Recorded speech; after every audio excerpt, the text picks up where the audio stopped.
할렐루야. 자, 일단 이제 헌신 예배를 하나님 앞에 드리는 우리 양님의 모든 하나님의 자녀들, 또 베다니 집 위에 하나님의 귀한 축복과 은혜가 함께 하시기를 간절히 바랍니다. 예배 참석하신 분들에게 축복하며 인사하도록 하겠습니다. 권사님은 하나님의 사랑을 많이 받은 권사님이십니다. 이렇게 옆에 계신 분들에게.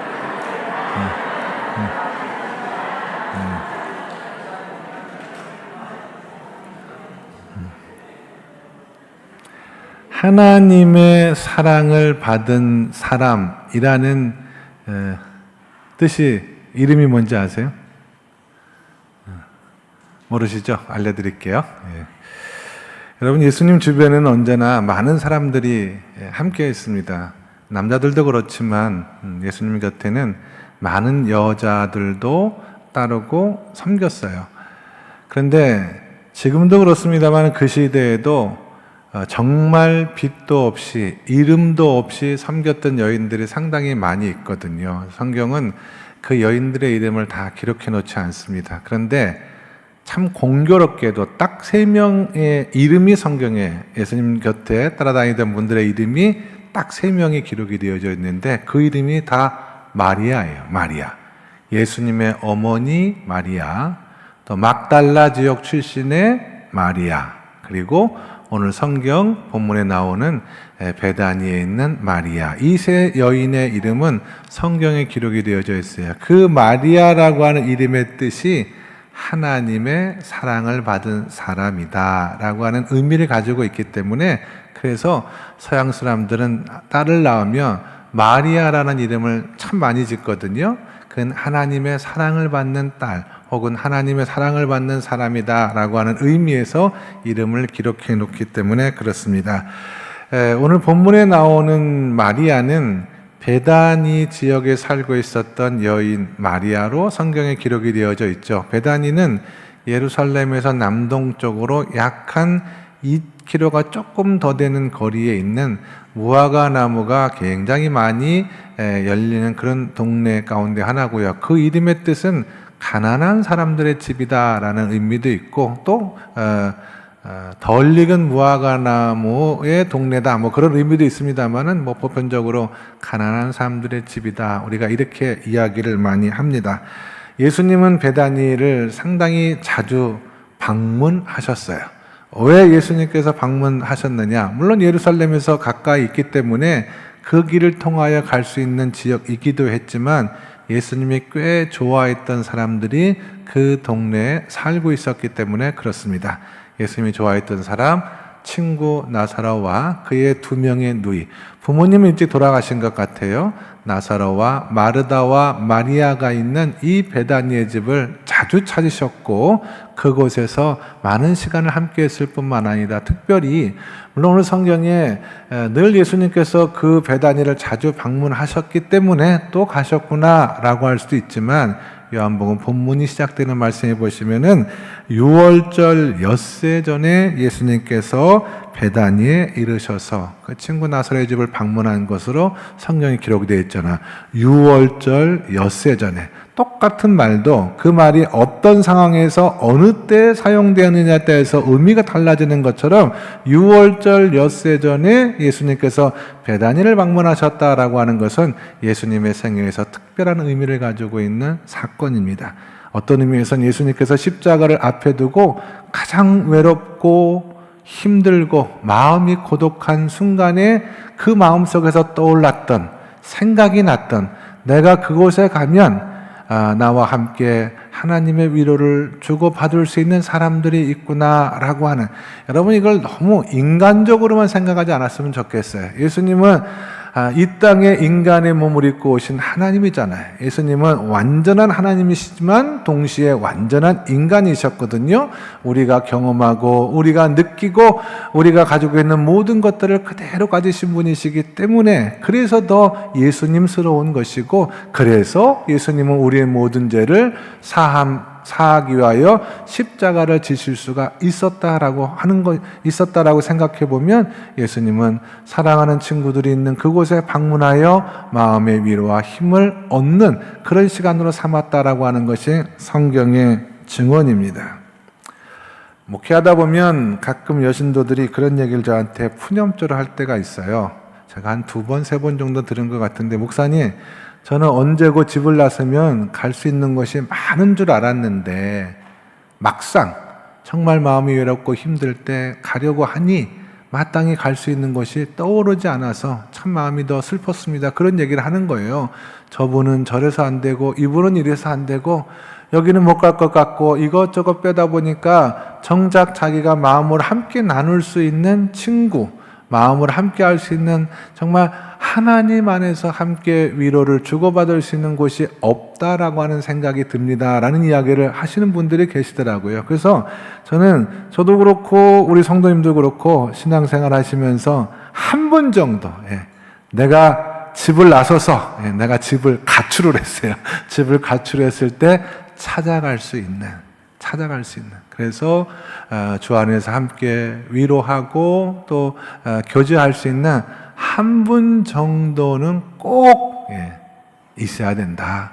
마련해 두어야 된다라는 생각을 하게 됩니다. 그게 성경적이에요. 왜냐하면 예수님께서도 그런 의미로서 나사로 곁에서 늘 함께했기 때문에 그렇습니다. 그럼 이 베다니의 집에는 뭐가 있었기 때문에 그렇게 예수님의 마음을 사로잡고 예수님의 발길이 머물 수 있도록 인도했을까라고 하는 생각을 잠깐 해보면 사실 거기에 뭐가 집이 있어서 간 건 아니잖아요. 정말 예수님 마음의 위로가 될 수 있는 사람이 있어서 간 거예요. 뭐 맛집이어서 베다니 집에 갔겠어요? 그곳에는 정말 예수님과 마음으로 함께 교제할 수 있는, 마음으로 함께 나눌 수 있는, 소통할 수 있는, 정말 하나님 안에서 함께 울어주고 위로를 주고받을 수 있는 사람들이 있었기 때문에 예수님께서는 그곳에 갔다라고 하는 것입니다. 물론 내 마음의 중심을 오롯이 아는 분은 하나님 한 분밖에 없는 줄로 믿습니다.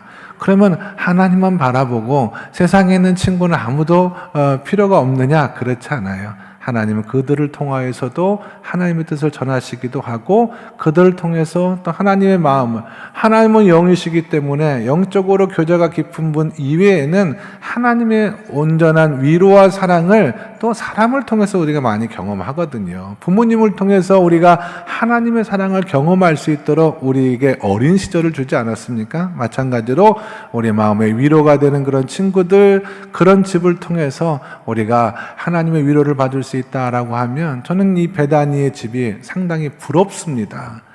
예수님께서도 마음을 함께 나눌 수 있고 방문할 수 있는 그런 집이었기 때문에 저는 우리 교회가 말이죠, 이 베다니의 나사로의 집과 같이 주님이 언제든 함께 할 수 있는, 언제든 머물 수 있는, 언제든 우리와 함께 동행할 수 있는 그런 축복된 집이 될 수 있기를 주님의 이름으로 간절히 축원합니다.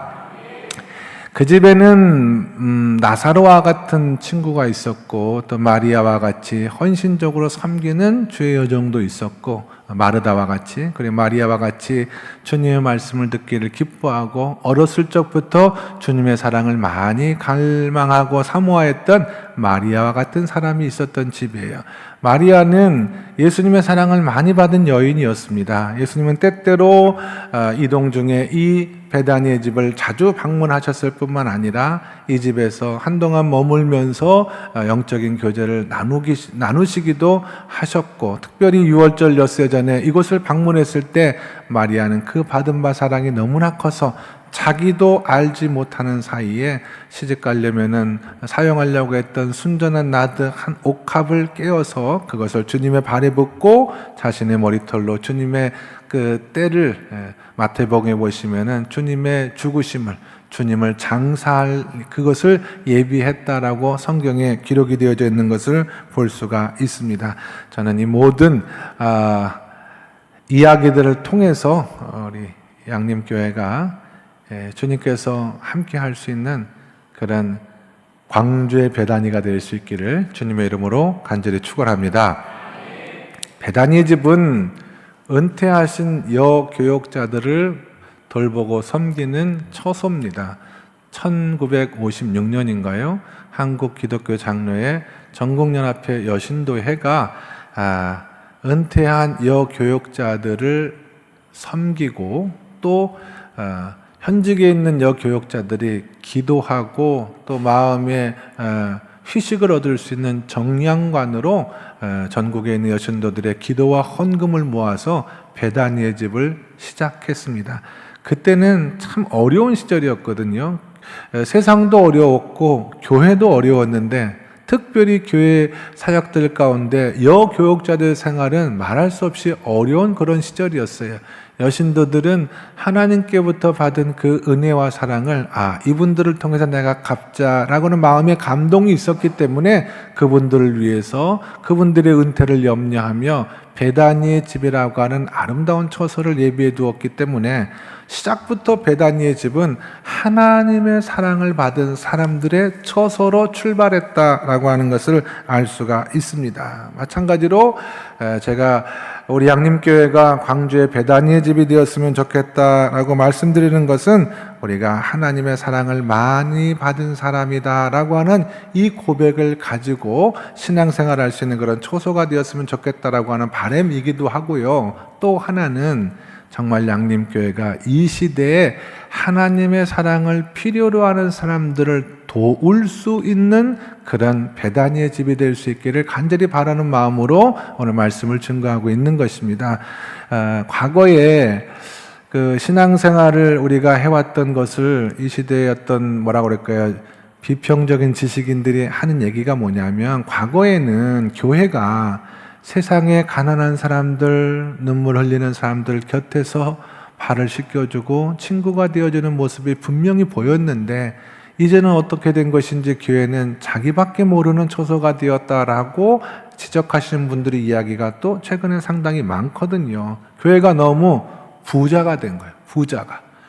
가난할 때는 나눠 먹을 줄도 알고 가난할 때는 이웃의 가난한 사람들을 돌봐줄 줄도 알았는데 너무 교회가 부자가 되어버리고 나니까 이제는 이웃을 돌보고 어려운 사람들의 형편을 함께 돌보는 일에 등한히한 교회가 되어버리고 말았다라고 하는 그런 지적으로 제가 봤거든요. 그러니까 우리가 기왕에 하나님의 사랑을 많이 받은 자로서의 베다니 집 혹은 베다니의 교회라고 한다면 한 걸음 더 나아가서 우리가 이 땅에 있는 많은 어려운 형편에 있는 가난한 사람들의 삶을 돕고 그들의 곁에서 함께 위로가 되고 힘이 되어줄 수 있는 이 시대의 또 하나의 베다니가 되어야 된다라고 하는 생각을 우리가 이 말씀을 통해서 깨달아 알 수가 있겠다라고 하는 것입니다. 바라기는 하나님의 사랑을 많이 경험하는 우리 양님의 모든 주의 성도들 되길 바라고요.